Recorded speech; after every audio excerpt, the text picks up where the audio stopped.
and how we engage. So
of that brand. So we appreciate you taking the time.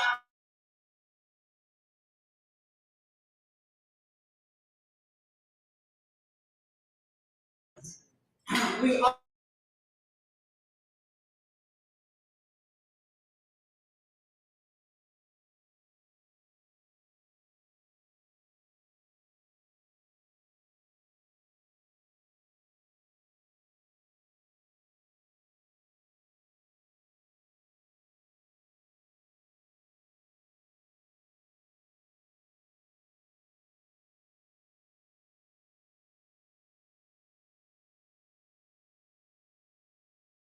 saying to us, people don't contact them. They are just like you. They put their names on one leg at a time.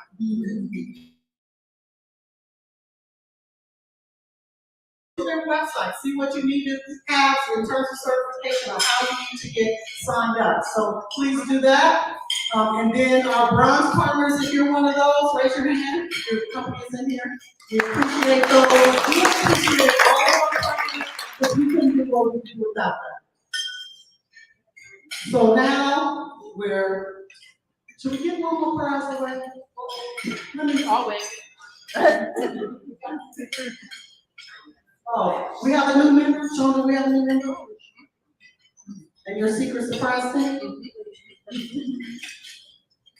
How about Miss Regina Sloan?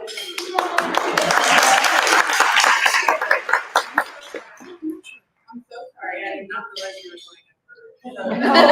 Keisha Jackson.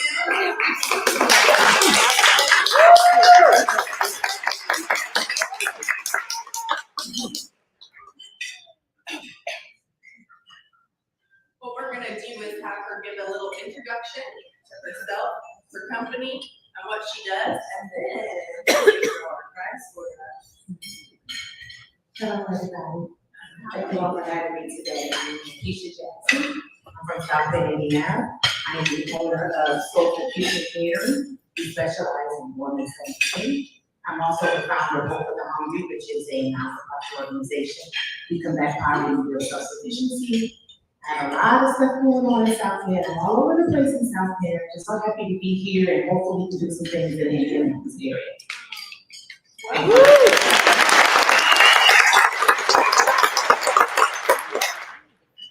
These draw a prize.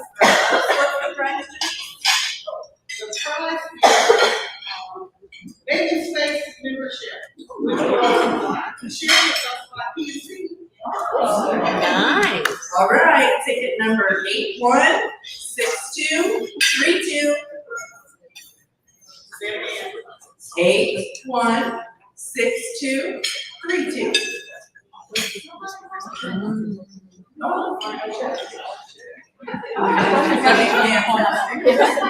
Out there in the podcast? Thanks, sir. She drew all It's not me. Is it you? Ooh, wouldn't that be you? No, it's not. Give it to her anyway. What's the number? Oh, yes, 816232. Nobody? Okay, come pull it up. Okay. Oh, wait. Is it you? I don't know. They're not.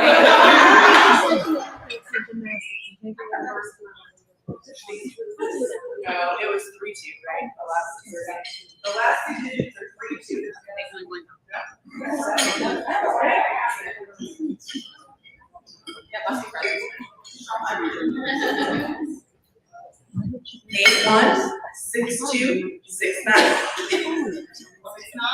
69.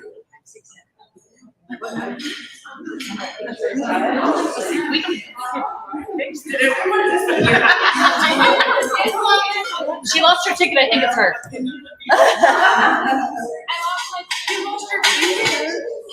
That's okay. Who needs a ticket?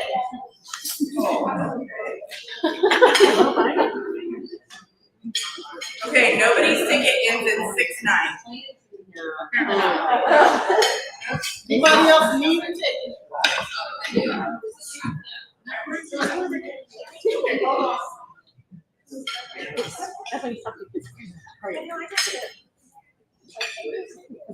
Yeah.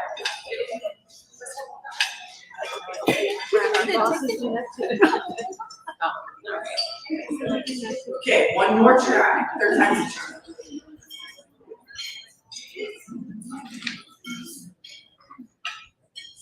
Eight, 1, 6, 2, 3, 0.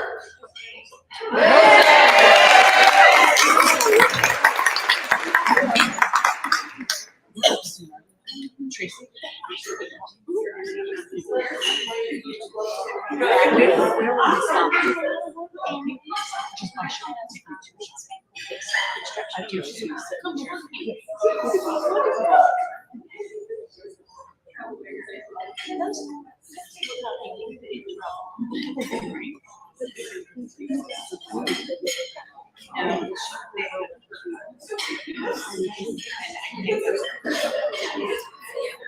Karen, hey y'all, summer.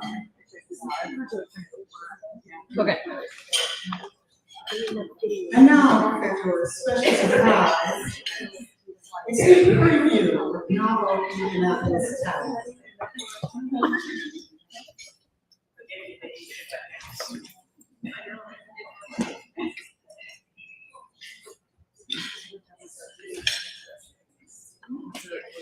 Next time, make sure all of you don't get pictures. Okay?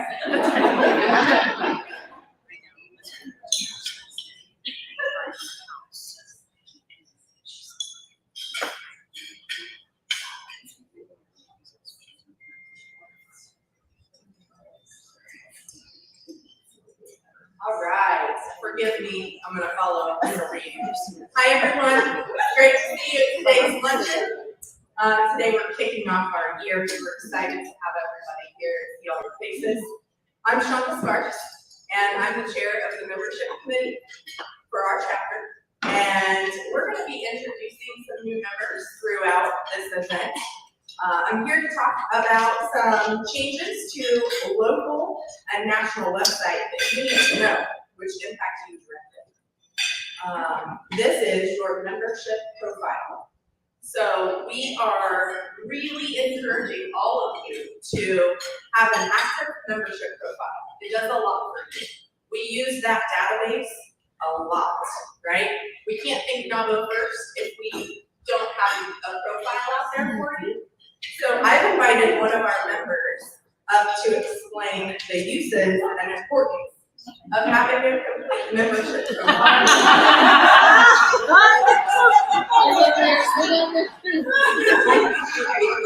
Oh, this is so fun. Wow.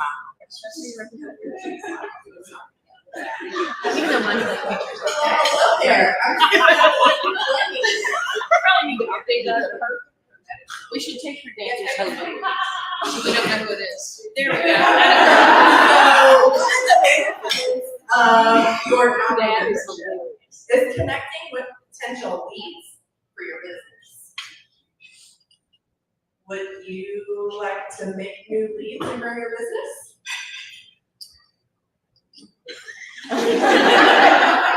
I guess not. Do you know that Leanne Richardson, the chapter's executive director, uses the membership directory, uses your profile every single week to give out names and contact information to people who reach out to her wanting to use our members for their services?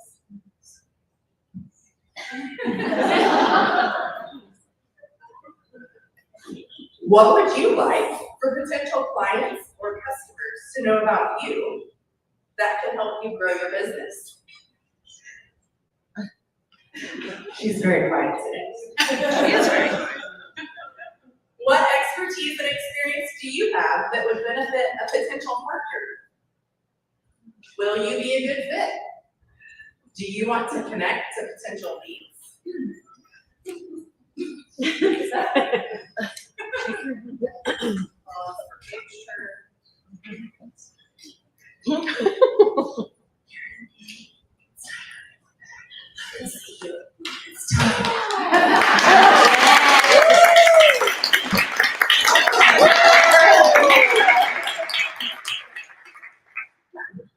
In all seriousness, the chapter has sent you a plethora of emails. Many emails.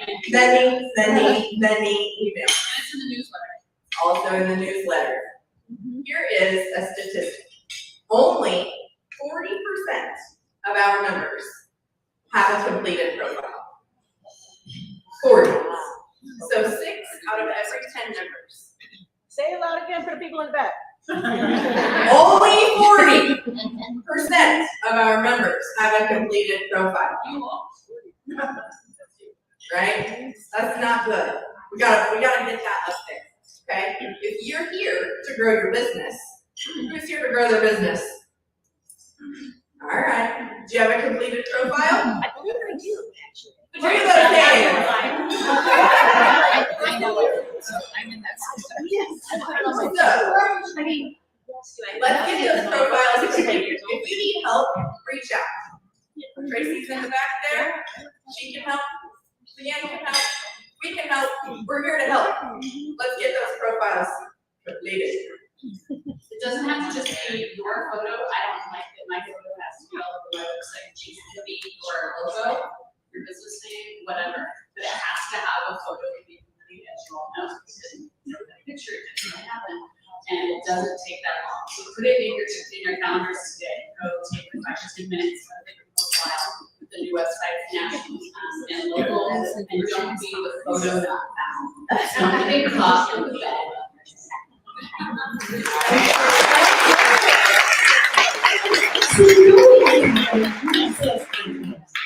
And let me just add, the national website has been updated, and if you have not responded to the national's website, we don't have your information, right?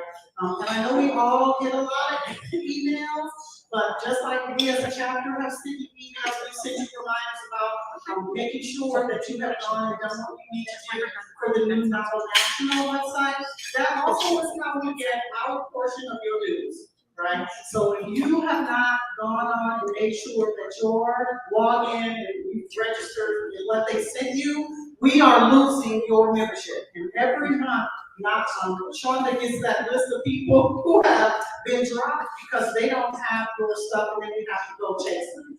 So again, Tracy, raise your hand again. Tracy is our assistant executive director. She supports Leanne in the office and does an amazing job.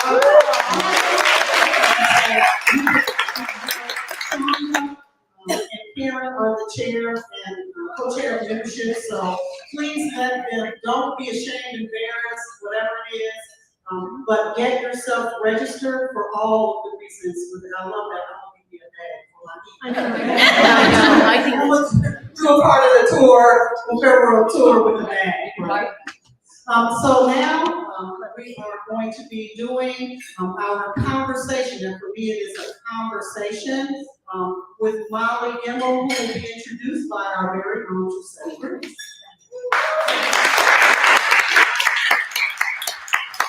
I'm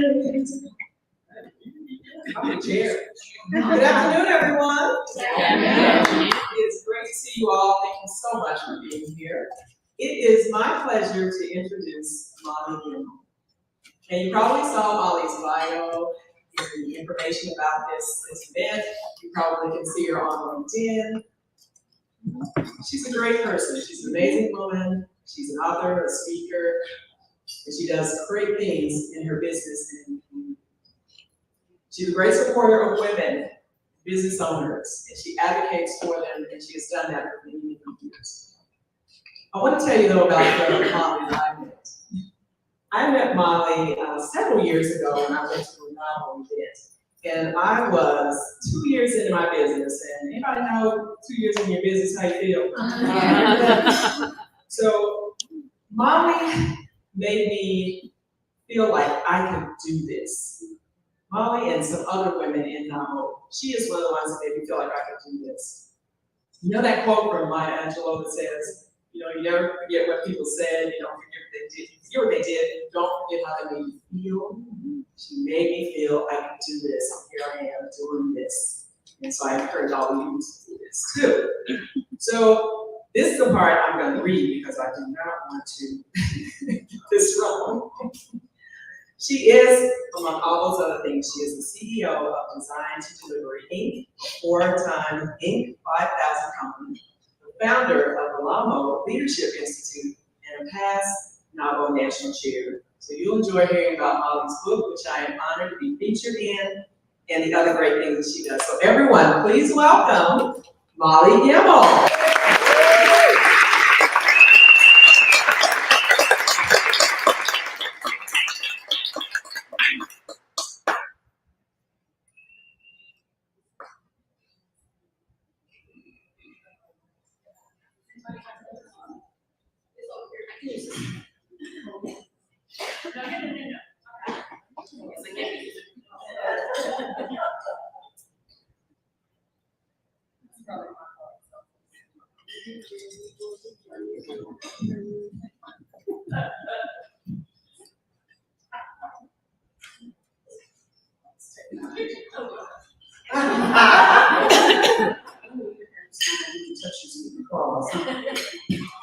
So I appreciate you, Giselle, talking about how we first met Molly. And I met Molly first at my very first NAWBO national event, and she was board chair here. And it was, I think, the most amazing conference. It was global. I think there were women from every place in the world, and it was just the most amazing experience. I think one of the things I remember most is we get so used to every place we go, people speak English. And that was a conference where if you spoke English, you were the exception and not the rule. And every session you had headphones and everything was translated. But it gives you, as Giselle said, that sense of you can accomplish things. You're in a room with amazing women, and they think you're amazing too. So it's like a really good feeling. But also, that encouraged me to do things in my business that I don't think I would have. I never considered myself to be global, even though at that point I had a couple of schools I was working with in Dubai, right? And so it was great, the support I got from you at that conference. So you have Molly's book. My strategy today is to break it down. It's really like 3 parts, I think, or at least that's the way it would be when I read it, and allow you to engage with her so we don't get to the end and then we're trying to squeeze a whole bunch of questions into the end, right? So the first part of Molly's book, she really talks with you about her philosophy of leadership and women and how men and women differ. So what would you share with us about that part of your book, your advice or your thoughts, whatever that is, and then I'll take 1 or 2 questions about that section. And everybody hear me? Is my work The mic. Is the mic working? Oh, here. That's for the video. Oh, it's Oh. good. So I do. Is that better? Can everybody hear me now? Yes. Well, first of all, I just want to thank Giselle for that lovely introduction. And tell you all how happy I am to be here. I've been to several NAWBO-Indy events over the years. My company actually has a contract with the Naval Surface Warfare Center in Crane, which is about an hour and a half south of here. So I flew in yesterday and was down there meeting with my client and team. So I've been coming out to Indiana. I live in the DC area, in Northern Virginia. And I've been coming out to the Indianapolis area in Indiana for the last 11 years on a regular basis. So I've been I try to coordinate my visits to my client with the NAWBO-Indy stuff so that I can come and spend time with your local chapter. So I'm pretty sure we met when I swore in at your chapter board when Jessica was chapter president, when I was on the national board. And I actually have that picture from So yes, so I wrote the book in 2020 when I rolled off the national board and the pandemic hit at about the same time. And all of a sudden I had a ton of free time. The time that I was spending on board things as well as my entire social life going from the pandemic, I was home a lot with nothing to do, so I decided to write a book. And the book was about leadership because the time I spent on the national board, I spent 6 years on the national board. And one of the things that I found so interesting in all my interactions with chapter leaders across the country and chapter presidents was that there would be chapters that would be growing and thriving and doing great things, and other chapters that were struggling. Then a couple years later, it will have reversed, where a chapter that was growing and thriving is now struggling, or vice versa. They were struggling and now they're doing great things. And when we looked at the reason why that change had happened, it was almost always leadership.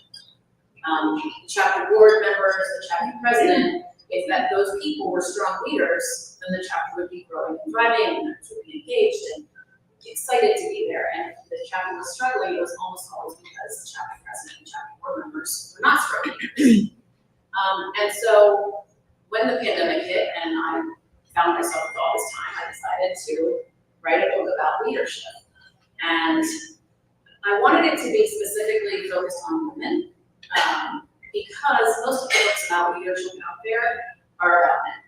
Occasionally they mention a woman here and there, usually Oprah or Sarah Rachel. But for the most part, it's about men. And so the principles in the book and the content of the book, I don't think is about women. I think it's applicable to all leaders, but I specifically wanted to feature women leaders in the book and share the wisdom that they have, and also to show that there are tons of women leaders who aren't necessarily famous in all industries, in all types of businesses. Okay, so two people get to ask a question of Molly about her first part of the book, about why we all experienced COVID. Some of us survived it better than others, right? Some of us are authors, and so that's in that first part. Any question, anyone have a question they'd like to ask Molly about that section before we move forward? And if you have the book, so you can always thumb through as we Yeah, and just about leaders, women in leadership, because we all also run organizations, right? And the extent to which you're that strong leader that Molly is talking about, questions about leadership, how you can answer leadership or any of that before we come in your way.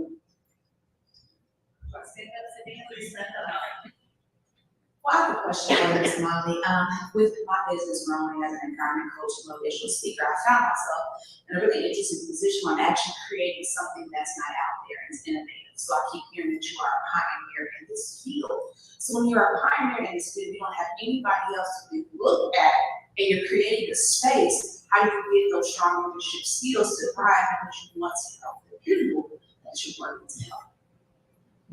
That's a very deep question. I think there's a couple different things you could do. One is look for people who were pioneers in other fields.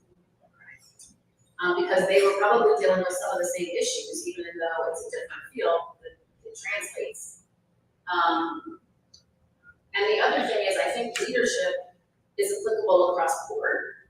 So just because there aren't other leaders in your field doesn't mean that you can't learn leadership skills and leadership attributes in other ways. For example, by serving in your NAWBO chapter, or by serving for other community organizations, nonprofits, all of those things. So look for other opportunities to get leadership experience, and that will translate to your business. Okay, so now I'm going to do a shameless plug, because Molly's second book, hint, hint, there will be giveaways, is going to be about those skills, right? There is some conversation of that in the first part of the book, but can you say just a little about the skills piece? So when I started writing this book, what I did was I said to myself, okay, well, what is it that makes someone an effective leader? And I wrote down about 25 different attributes that I think are important for people who are constantly effective leaders. And I divided them into two groups, mindsets and skills. And as I started writing, and my original plan was that was gonna be all one book. As I started writing, I realized I had bitten off more than I could chew. And so I decided that was gonna be 2 books. The first book being the mindset book, and the second book being the skill book. So the mindset book, which you all have in front of you, are talking about those things that are going on in your head as you're a leader. So the things that you need to think about and ways that you can adjust your thinking to be more effective. The skills book is going to be like the things that the ways that you behave, the actions that you take. So for example, in the mindset book, as you'll see if you look at the table of contents, there's things like confidence, resilience, integrity, approachability, authenticity, empathy. Those are what I consider mindsets because they're basically about how you're thinking. And then the skill book will be about things like communication, negotiation, team building, having difficult conversations. So those I think are skills as opposed to mindsets. And so that's what book 2 will be about. Okay, so the next thing is part 1. And what I like about this mindset book is it's introspective and extra. Like you get both sections. Like sometimes you're reading the book and it's all about your mind and on the internal, and then you go somewhere else, right? Or perceive other people. So you get both perspectives. So part 1, although if you open up your book, your table of contents, you can see the different contents that are in part 1, which is how you look at yourself. So what nugget would you share with us before I ask a couple of people to ask questions about introspection? Sure. So I guess the nugget that I would share is that the key thing about introspection is really getting control of the voice in your head. You know, we all have that voice that's constantly going in the background as we go about our day.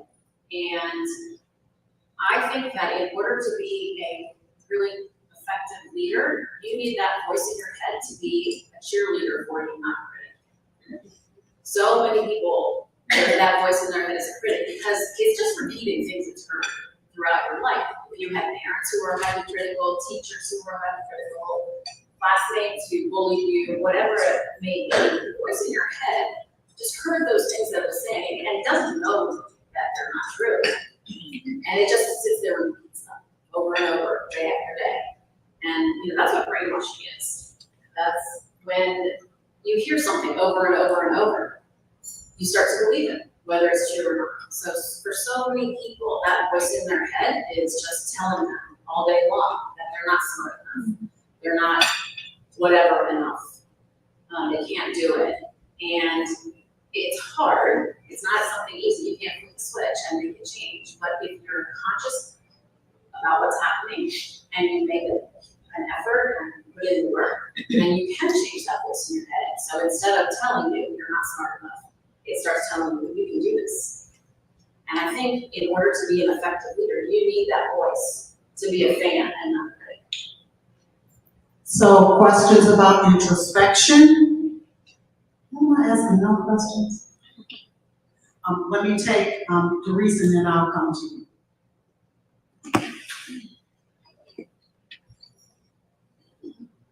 So the chat piece is something that I've worked on over the years, and I totally agree that once you have your hand on that, then the door is open.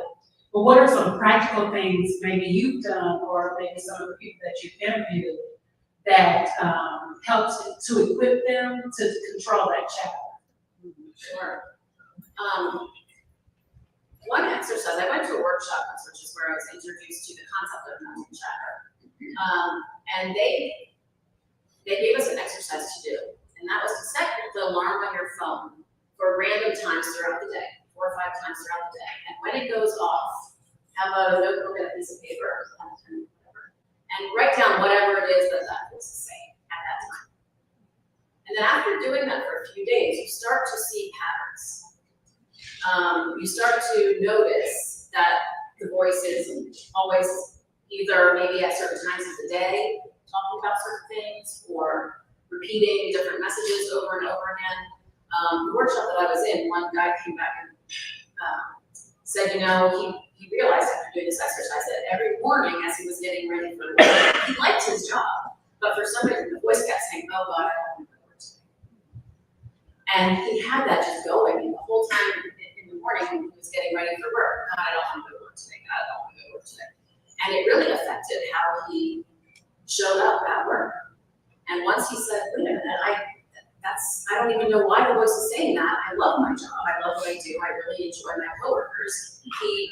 Every time he caught himself say it, I don't want to go to work today, he stopped. He said, nope, stop. That's not right. I do want to go to work today. I'm excited to go to work today. So he trained himself to change what the voice was like. But you have to be aware. Yeah. In order to do that, you have to be aware of what it is saying in the first place. So I love the idea of changing it from critical, but how do you use critique in order to be a better leader? It's not everything that the critic is saying. So how do you use that? Well, this is one area where that exercise helps.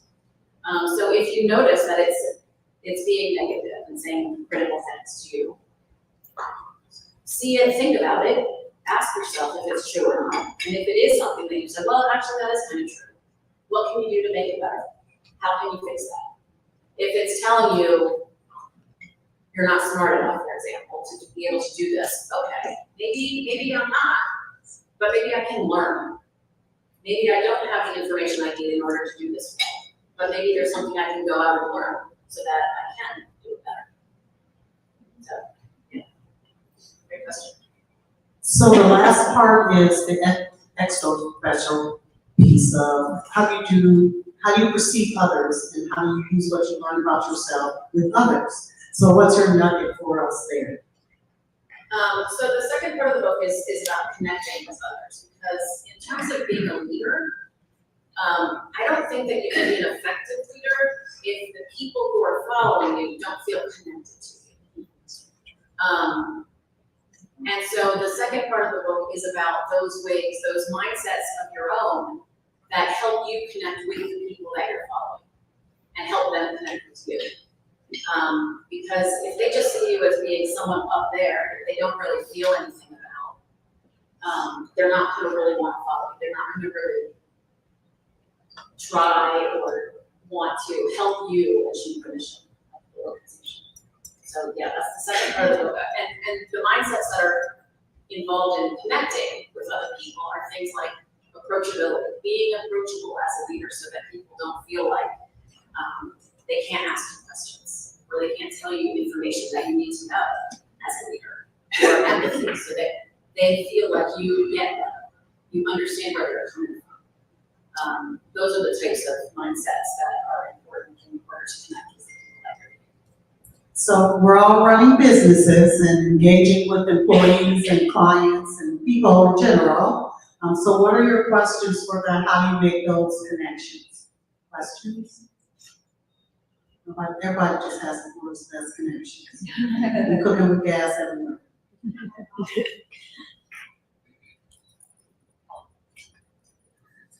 Hi Molly, I'm Amy Kiley, I'm a branding and business law firm. We are a fully distributed workforce, so people around the country. And one thing that I have been observing is that in some ways it's almost generational in terms of, you know, who can communicate purely in written technology. You know, Gen X, we grew up reading really fast. We don't want to watch videos. We just want to read, right? And so those folks are, you know, people on my teams, they're doing tasks, checking off lists. The more junior generations want that video FaceTime. And so it's been a growth opportunity for me, that growth opportunity, right? To learn how to manage that or manage it better. Do you have any pointers on, I've had to sort of customize and curate an approach for each person based on their needs so I can meet them there. Do you have any comments on how to up-level that or make it better? You know, I think that's an important point. And I'm a Gen Xer also, so I'm a reader, yeah.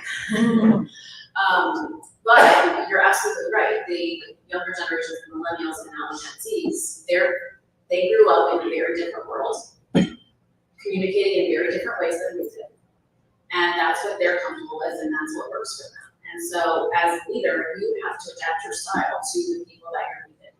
So, unfortunately, that's what you have to do. You have to understand, and that's part of empathy, is understanding where other people are coming from, and then adapting your leadership accordingly. I was on a webinar the other day, and I heard someone say, you can't motivate someone. You have to find out what motivates them and give that to them. One last question, maybe that isn't about any of these things, but something else you want to ask Mom.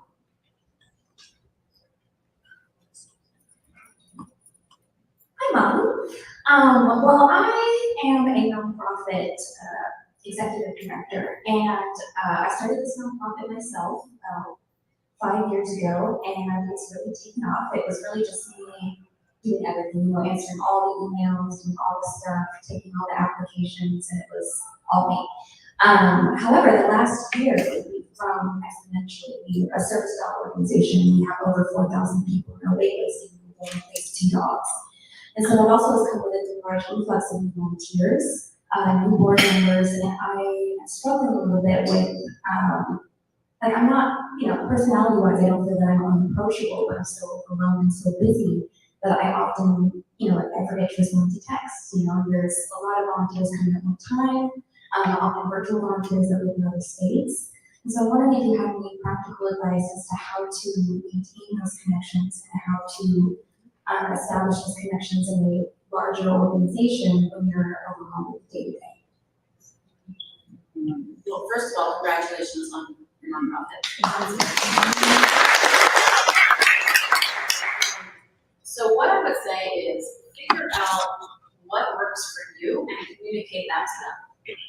So if it's, tell them, be authentic, and that's another chapter, authenticity. Be authentic and say, look, folks, I'm overwhelmed. I've got so much going on. This organization is growing so quickly that I feel like I'm not keeping up with my communications with you all, and I'm sorry for that. I want to hear from you. So either respond to emails on Monday and Wednesday afternoons, and don't expect to hear from me before then, or get a volunteer to be the person who goes through all the communications and responds to them, or some other method that works for you, but be honest about it and tell folks that you're just overwhelmed by the growth. You could use some help figuring out the best way to communicate with everyone. You don't want anyone to feel neglected, and come up with a system and communicate with us. So just a couple of things before we get to the end. The question of all these generations and issues, and isolating yourself, yes, you're the leader, but always have a team. Like, if you don't have a village, it's a lonely place to be. Like, I don't know, raise your hand if you don't at some point or another feel overwhelmed. Like, we all get there, and it's not just about being new. Like, sometimes stuff just comes at you. So who's in your village? Who are the people that you count on, right? And my husband retired from Lilly, but one of the lessons I learned from him was parameters and touch it only once, right? So to be authentic and say, I'm only going to answer emails, like this is my window, and let people know that that's your window, right? But if you establish that window, touch it and only touch it once. Because what we do is we open up the email and we look at it and we say, I'm gonna come back to it. And then when we come back to it, there's 12 more emails. I'm gonna come back to it. It is 36, right? So when you do it, only touch it once, and be done with it, right? So my challenge is always for you to leave here with an action, right? We are amazing women, we're all doing amazing things. It's great to meet people that you don't know, make connections. But if you leave here without having set something up for you to do next with real intention, like I have a stack of business cards, and I keep them on purpose on my desk. And I have, like, you leave, you get home, and you have this big stack of business cards, and you never talk to any of those people ever again, right? Don't leave here that way, right? If you've met someone that you want to have a conversation with, schedule that now, before you leave, right? If you need more information, find out how to get that now. Copy that link or whatever that is. Have a plan when you leave here. I said that last time. Where's Deandra? She had to speak up.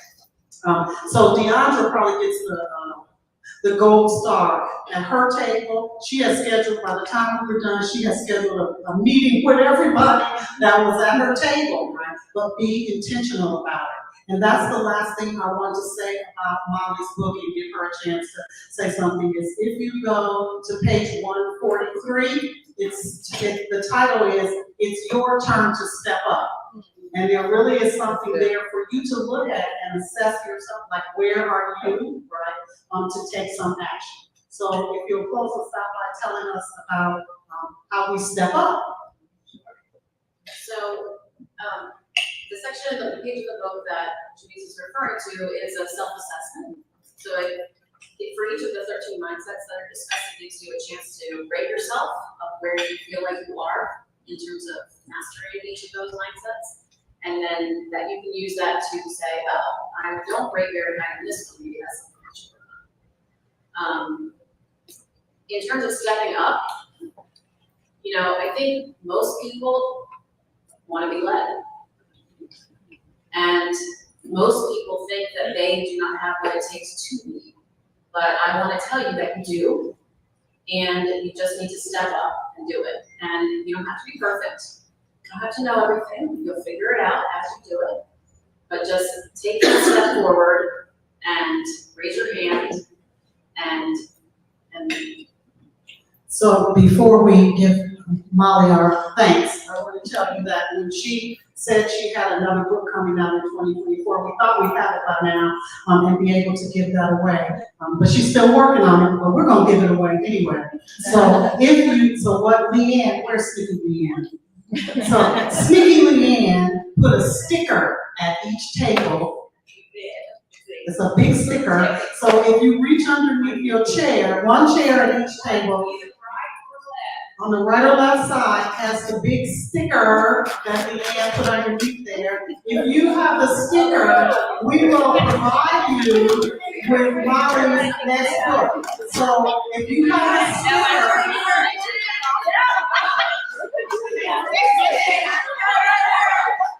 if you have a sticker, before you leave, take the sticker.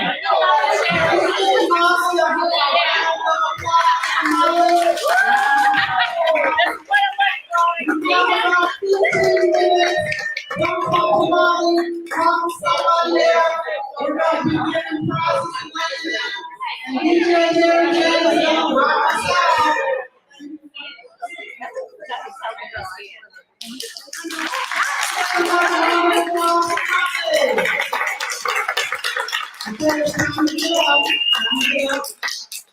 Oh, we have a new member left. Oh, let's do that before we all. Sorry to change your plan. I do want you to get up and make some people on chit chat. But we have one more new member to come up and introduce herself, and then we'll do the member scroll. So Karen, after this, we come up and we'll give the new members their certificate. Sure. Yes. Perfect. Now it is Miss Regina.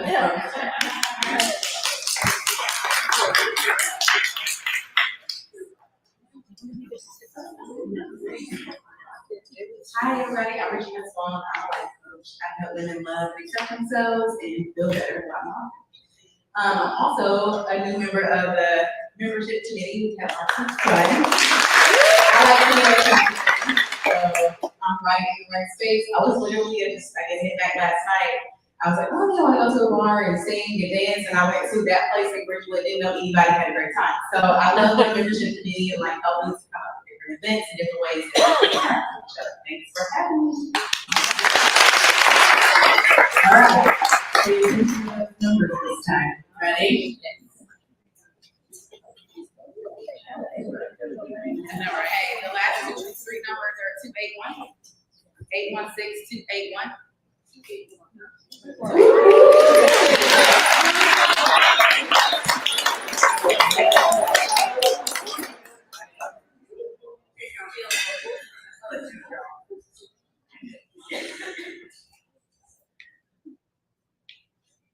Last three numbers, 225. 225. Is that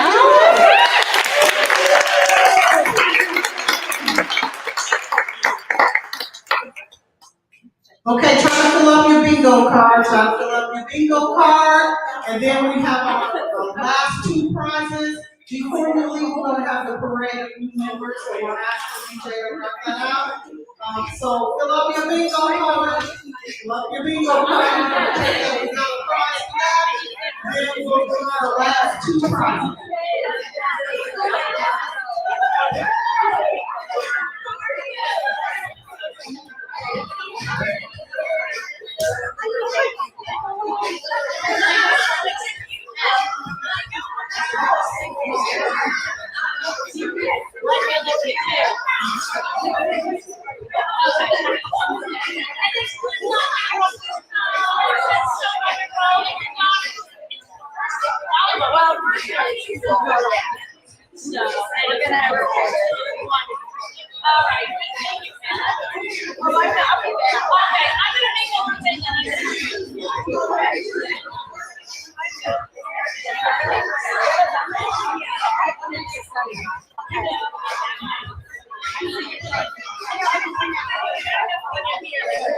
I need help.